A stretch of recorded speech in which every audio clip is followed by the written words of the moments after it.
ওমর রাদিয়াল্লাহু তাআলা সম্পর্কে আপনার কি ধারণা? ওমর রাদিয়াল্লাহু তাআলা আপনার কাছে বৃদ্ধ মানুষ মনে হয়, কিন্তু তিনি যখন মদিনা মক্কাতে তার নাম শুনলে শয়তানও কাঁপে, তখন তার বয়স ছিল 25 থেকে 27 বছরের একটা যুবক, যাকে দেখলে সে নেতারা পর্যন্ত কাঁপতো, আবু জাহেল পর্যন্ত কাঁপতো ওমর রাদিয়াল্লাহু তাআলার নাম শুনলে। রাসূলুল্লাহ সাল্লাল্লাহু আলাইহি ওয়াসাল্লাম অনুভব করলেন যে ওমরের মতো কোনো ব্যক্তিকে আল্লাহ যদি হেদায়েত করে দিতেন তাহলে আমি আরো বেশি শক্তিশালী হতে পারতাম। তিনি দোয়া পর্যন্ত করলেন, আল্লাহ কবুলও করলেন, ওমর রাদিয়াল্লাহু তাআলাকে আল্লাহ হেদায়েত করে দিলেন। অথচ ইতিপূর্বে 27 বছরের একটা যুবকের ভয়ে মুসলিমরা মুখ খুলতে সাহস পায়নি। যখন তার বয়স 33-এ পৌঁছলো, আল্লাহ তাকে হেদায়েত করে দিলেন। মাত্র 6 বছর পরে তিনি হেদায়েত পেয়ে গিয়েছিলেন, তখন তার বয়স সবে মাত্র 33। আপনাদের কার বয়স কত? এখন আপনি গ্লাসে গিয়ে দাঁড়ান, আপনার বয়স কত? ওমর রাদিয়াল্লাহু তাআলার বয়স কত? বললাম 33। এই 33 বছরের যুবকের দ্বারা আল্লাহ ইসলামের যে খেদমত নিয়েছে, আপনি 40 বছর হয়ে বলেন আমরা কি করলাম? আমাদের বয়স 40 ছুঁয়ে গেছে এখন, তাহলে আমরা কি করলাম ইসলামের জন্য? যেখানে একজন 33 বছরের যুবক যখন ইসলাম গ্রহণ করে নিল, তার পরের দিনই বলতেছেন ইয়া রাসূলুল্লাহ আমরা কি হক পথে নাই? বলছে কেন নয়? তা বলতেছে আর লুকানো নাই, আমি প্রকাশ্যে গিয়ে নামাজ পড়তে চাই, প্রকাশ্যে। সুবহানাল্লাহ। রাসূলুল্লাহ সাল্লাল্লাহু আলাইহি ওয়াসাল্লামের সাহস আরো বেড়ে গেল, এমনকি মুসলমানরা পর্যন্ত আর লুকিয়ে থাকার প্রয়োজন বোধ করে নাই। যদিও রাসূলুল্লাহ নিষেধ করেছিলেন যে না করার দরকার নাই, কিন্তু ওমর রাদিয়াল্লাহু তাআলা ভয় পায়নি। তিনি কাবার চত্বরে গিয়ে বলতেছে আবু জাহেলকে টার্গেট করে, আমি সাক্ষ্য দিচ্ছি যে আল্লাহ ছাড়া সত্য কোনো ইলাহ নাই, কোন ব্যক্তি যদি আমার সামনে এসে দাঁড়ানোর সক্ষম ক্ষমতা রাখো তাহলে এসে দাঁড়িয়ে দেখাও। এইভাবে বলেছিলেন। আল্লাহ তার মাধ্যমে ইসলামটাকে এতটা শক্তিশালী করেছেন। এই ওমর রাদিয়াল্লাহু তাআলা তিনি যে যুবক ছিলেন, এই হাদিসটি একটু পরে বলতাম, কিন্তু তার মর্যাদার সাথে একটা হাদিস আছে। তারা যে যুবক ছিলেন ওই হাদিসে তার ইঙ্গিত রয়েছে। মুহাম্মদুর রাসূলুল্লাহ সাল্লাল্লাহু আলাইহি ওয়াসাল্লাম তিনিও যে যুবক ছিলেন, এটা তার একটা প্রমাণ। তিনি একদিন ঘুমানো অবস্থায় স্বপ্নে দেখলেন যে আমি জান্নাতে, তিনি জান্নাতে ঢুকলেন। আর আমার একটা বক্তব্য ছিল মুহাম্মদ সাল্লাল্লাহু আলাইহি ওয়াসাল্লাম পর্যন্ত নিজের চোখে কখনো সরাসরি জান্নাত দেখেন নাই, কারণ আল্লাহ সুবহানাহু ওয়া তাআলার একটা নীতি হলো ওটা যার জান্নাত তাকেই কেবল ঢুকতে দেওয়া হবে, আর তিনি ছাড়া ওটা আজ পর্যন্ত কাউকে আল্লাহ দেখতে দেননি। এটা জেনে নেন। এটা শুধু নবীদের সাথে না, আপনাদের সবার সাথে করা হবে।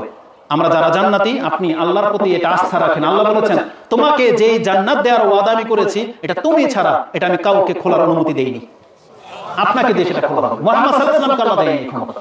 তিনিও জান্নাতে উকি মেরে দেখেছেন জান্নাত, ওই যে দেখা যাচ্ছে জান্নাত, কিন্তু ঢুকতে পারেননি, তাকে অনুমতি দেওয়া হয়নি। বলা হয়েছে আপনার সময় এখনো আসেনি, আপনার সময় আসলে আপনি জান্নাতে ঢুকতে পারবেন। এটা এই জন্য বলতেছি, এটা আকীদাগত একটা বিষয়। কারণ আমাদের সমাজে কিছু নামি দামি বক্তা আছে, তারা ইদ্রিস আলাইহিস সালামকে জান্নাতে ঢুকিয়ে দিয়েছে আর বার করেনি, বুঝছেন? তারা ঢুকিয়েছে, আল্লাহ ঢুকায়নি। তো ওই বক্তাগুলো অনেক বড় বড় সার্টিফিকেট, তো এই জন্য এদের দিকে আপনারা বেশি ঝোঁকেন। আপনাদের তো দলিল প্রমাণ প্রয়োজন পড়ে না, শুধুমাত্র একটা সার্টিফিকেট, নামের আগে একটা টাইটেল থাকলেই হলো, আর সুরসার চেহারা সুন্দর হলেই হলো, আর হেলিকপ্টার দিয়ে আসলে তো কোনো কথাই নেই। এটা হচ্ছে হক হওয়ার দলিল আমাদের সমাজে। তো রাসূলুল্লাহ সাল্লাল্লাহু আলাইহি ওয়াসাল্লাম তিনি জান্নাতের উকি মেরে দেখেছেন, কিন্তু ঢোকার অনুমতি পাননি, বলছে আপনার সময় এখনো আসেনি। তো এই হাদিসটা হচ্ছে স্বপ্নের হাদিস, যে আমি স্বপ্নে দেখেছি। তিনি বললেন দাখালতুল জান্নাহ ফাইজা আনা বিকাসরিন মিন যাহাব, আমি জান্নাতে ঢুকলাম এবং দেখতে পেলাম আমি যেন একটা স্বর্ণের বাড়ির সামনে। বাড়িটা কিসের? স্বর্ণের। মিন যাহাবি, কাস মিন যাহাব, স্বর্ণের একটা অট্টালিকার সামনে আমি দেখতে পেলাম। আমি জিজ্ঞেস করলাম মান লিমান হাযা, এটা কার জন্য? রাসূলুল্লাহ জিবরাইল আলাইহিস সালামকে জিজ্ঞেস করলেন এটা কার জন্য? লিমান হাযাল কাসর, এই প্রাসাদটা কার? কালু লিশাবিন মিন কুরাইশ, এটা কুরাইশের এক যুবকের বাড়ি।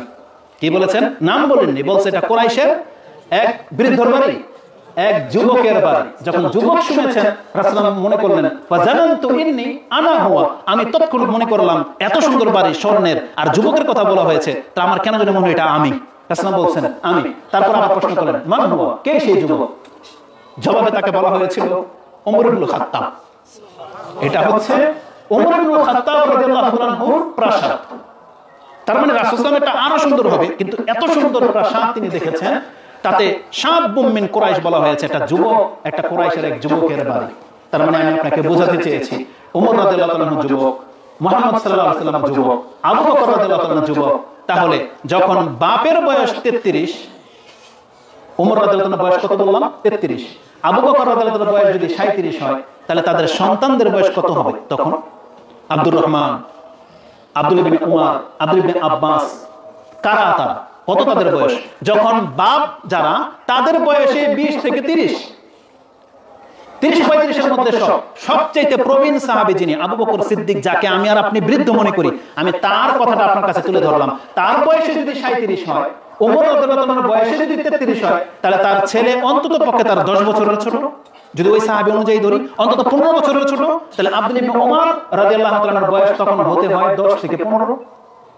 আর আব্দুল ইবনে ওমরের নাম যখন আপনি শোনেন তখন আপনার কাছে কি একটা মানে বয়োজ্যেষ্ঠ ব্যক্তি মনে হয়? অথচ আব্দুল ইবনে ওমর যখন হাদিস বর্ণনা করে, তার মানে আপনি জেনে নেন আপনি মাত্র একটা 15 থেকে 20 বছরের ছেলের হাদিস শুনতেছেন। কি মনে করেন? আনাস রাদিয়াল্লাহু তাআলা যার নাম শুনেন আপনি, যখন রাসূল সাল্লাল্লাহু আলাইহি ওয়াসাল্লাম তিনি খেদমতে এসেছিলেন তার বয়স ছিল তখন 6 থেকে 7, আর তিনি 10 বছর খেদমত করেছেন। তার মানে যেই দিন রাসূল সাল্লাল্লাহু আলাইহি ওয়াসাল্লামের ইন্তেকাল হয় সেই দিন আনাস রাদিয়াল্লাহু তাআলার বয়স হবে 15 থেকে 17। চিন্তা করা যায় কোন সাহাবীকে তৈরি করে রেখেছিলেন? 17 বছরের একটা যুবক শত শত হাদিস আমাদের পর্যন্ত পৌঁছে দিয়েছে। তাদের চরিত্রটা কেমন ছিল? কেমন ছিল আলী রাদিয়াল্লাহু তাআলা আনহু, যার বয়স ছিল মাত্র 15 থেকে 20? কেমন ছিল তাদের? সুবহানাল্লাহ। আমি কয়েকটা যুবকের কথা আপনার কাছে পেশ করি। এটা ছিল ওমর রাদিয়াল্লাহু তাআলা।